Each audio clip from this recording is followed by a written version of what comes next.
From the opinion pages of the Wall Street Journal, this is Potomac Watch. Welcome back.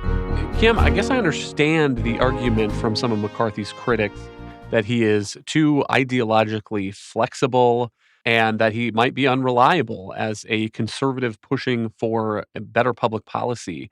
But I think there's a couple things that are being missed in this conversation. One is the historically narrow margin that Republicans won in the House in November's elections. 222 to 212 does not give them a lot of leeway as they're trying to pass needed bills to fund defense, fund the government, and so forth. And two, there's still a Democratic Senate and a Democratic president. I mean, am I wrong to sense a little bit of unwillingness to temper expectations for conservative policy wins over the next 2 years when we have a split, divided government? And one thing I would point to is this list of demands that has been released by Scott Perry.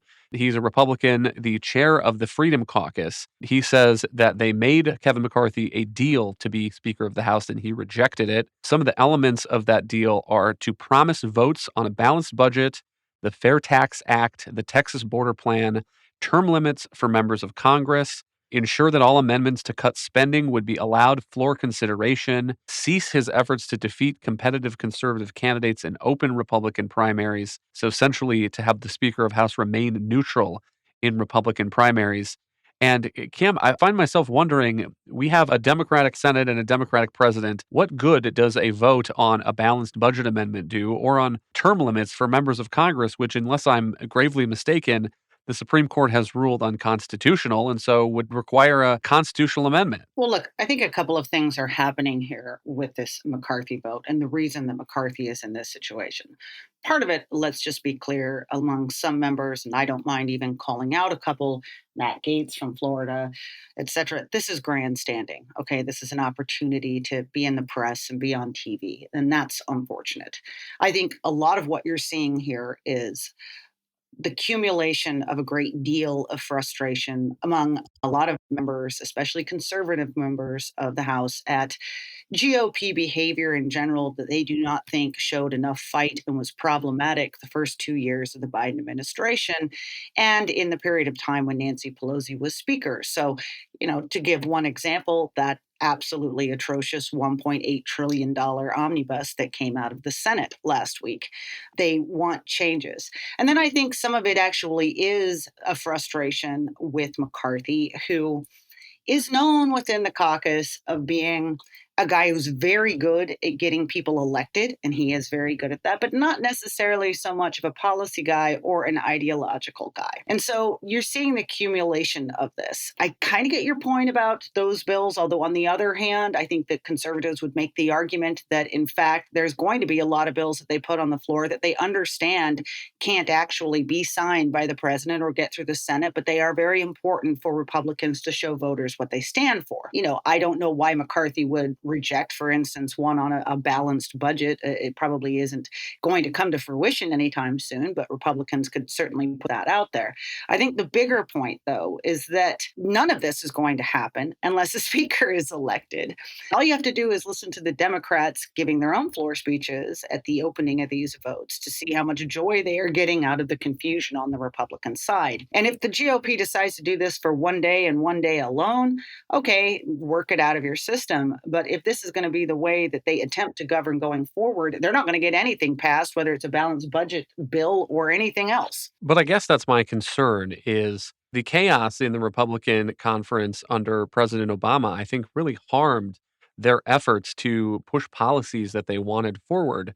I mean, remember John Boehner's resignation involved a similar push to defund Obamacare, as if President Obama was going to sign some sort of bill that defunded the healthcare plan that he pushed for, fought for, and that everyone nicknamed after him. It just wasn't going to happen.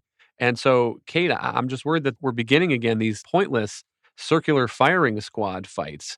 And it's worth recalling that Nancy Pelosi just finished a term of Congress where she had the exact mirror image of the Republican majority, very thin majority here. And regardless of that, was able to manage her caucus and get the bills that the president wanted passed and get them signed. Right. I mean, we did not see the same kind of crack up. We saw efforts to pass the Build Back Better bill that were difficult. They had to make competing constituencies happy and take some things out of it. But that was mostly a consideration for the Senate, right? A lot of the vulnerable Democrats had no problem voting for Build Back Better and did so. And it was eventually pared down, right, and became the Inflation Reduction Act, and it got passed. And we're not going to see, I don't think, such unity here from Republicans.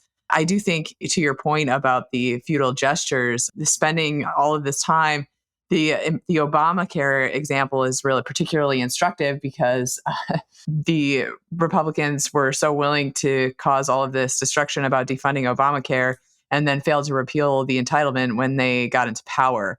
So I do think this opportunity here in divided government should be used as constructively as possible. And there are real things that they can do, even just holding one branch of the House. And I talked a little bit about what I think is really important, which is oversight work. That's one area. But, there's going to be a lot of discussion about what defense spending should be, where the Republican majority can influence that pretty significantly. And you also have, opportunities to make incremental progress on certain policy items. Kim's written a lot about the use of the Congressional Review Act. That probably wouldn't make it to President Biden's desk, or he wouldn't sign it, right, if they were trying to disapprove of things coming out of the regulatory state. But they could force Democrats into some tough votes in the House, for instance. So there are constructive uses of the House, even when the president is not amenable to signing all of your bills. But we're going to miss some of those if they can't even come up with a speaker and get the committees filled out for weeks at a time. Kim, do you have a sense of what the possibilities from here, again, we're taping this on Tuesday afternoon, what those might look like? And if the McCarthy stalemate continues, does the number 2 Republican in the House, Steve Scalise, does he look like a potential landing spot for people? And if so, does that sort of reset these negotiations that have been going on about the rules and the 5-vote motion to vacate? Because one of the dangers, it seems to me, is that all of the concessions that McCarthy made would flow to whoever eventually gets the Speaker of the House job and would make that person's task of wrangling the caucus just as hard. So, in terms of the immediate future, it looks like we're done with the second round now, and it looks as though nothing really happened, meaning that there seems to have been a consolidation of those who do not like McCarthy around Jim Jordan, but McCarthy still essentially got about the same number of no votes as before. I think this is the key to watch if we continue to have subsequent votes. And by the way, we might not. I'll throw that out here in just a minute. But if these votes proceed, the question is going to be, at what point is there some momentum in one direction or another? Okay, let's say the next thing that happens is the anti-McCarthy people come out and nominate someone different as an alternative to McCarthy, maybe a Steve Scalise, for instance. Does he get more votes than Jordan does? Does he pull votes away from McCarthy?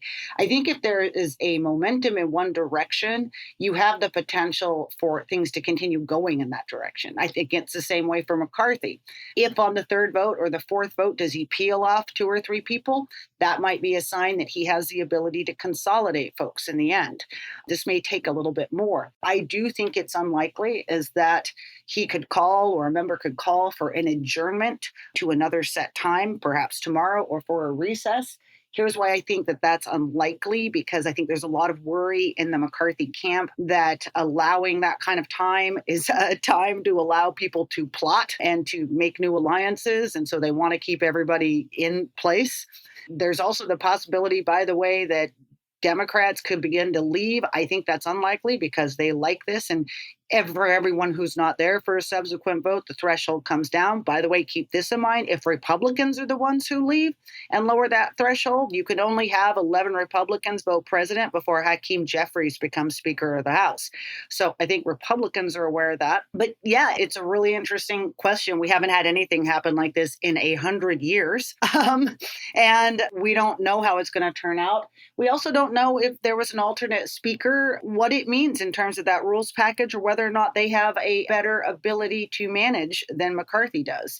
You would hope, logic would seem to suggest that if they ended up with a speaker other than McCarthy, that their demands would have essentially been granted and that they have an obligation, or that there will be more pressure on them to play ball. But that's not necessarily for certain.